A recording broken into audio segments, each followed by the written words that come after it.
to be a shake-up of staffing at Downing Street following the conclusion of a Metropolitan Police investigation into lockdown-breaking gatherings at Number 10. 83 people, including the Prime Minister, received a total of 126 fines. Attention now turns to the forthcoming report by senior civil servant Sue Gray.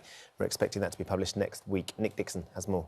We're now joined by ITV News UK editor Paul Brand, who, of course, first broke the story and has done so much to bring attention to the public and all of us of some of these allegations, certainly. So the disbelief seems to be that despite the number of fines, despite the number of law breaks, it looks like Boris Johnson has escaped further fines.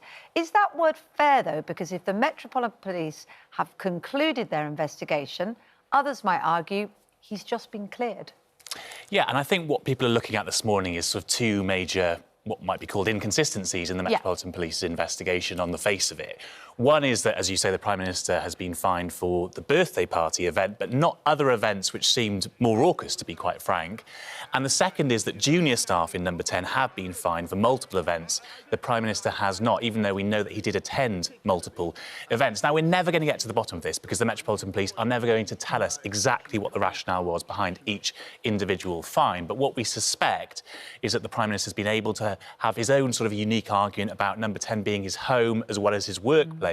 And that, on the face of it, appears to have convinced the police that he does not deserve more than one fine. But there were people, we've had people that we interviewed that were fined in their own homes. We had Kieran, who came on the show back in 2021 in February. He was fined. He was feeling very depressed. It was his birthday, so some of his friends came and sat in his back garden, and a neighbour called the police, and he got fined and then found out that, actually, so the rules, it just being because it was your home didn't mean that you weren't breaking rules if you had a gathering there. Yeah, and we interviewed someone last night who was having dinner with 5 friends. He got a fine of £2,000.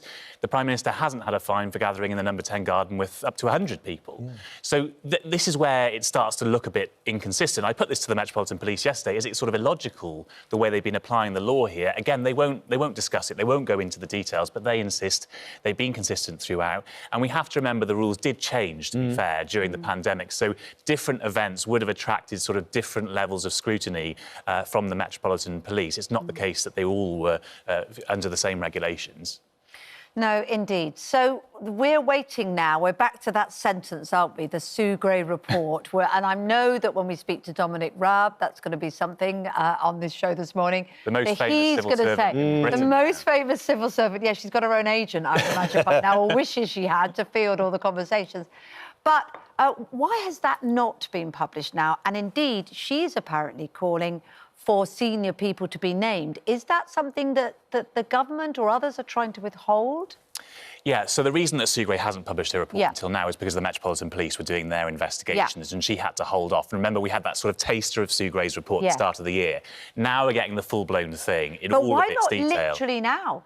Why not today? Why not today? Because if that was the reason, then it's now concluded. Do you think there'd be nothing to hold it back, or...? Yeah, it's a good question, Kate. I mean, what is happening at the moment is she's finalising that report. So she's held off until the police have done all their investigations before she's sort of crossing the T's, dotting the I's, and also working out, as you say, who she's going to name in the report. And that is the subject of real wrangling now inside government. Is she going to go through line by line and say, X person was at this party, X person did that?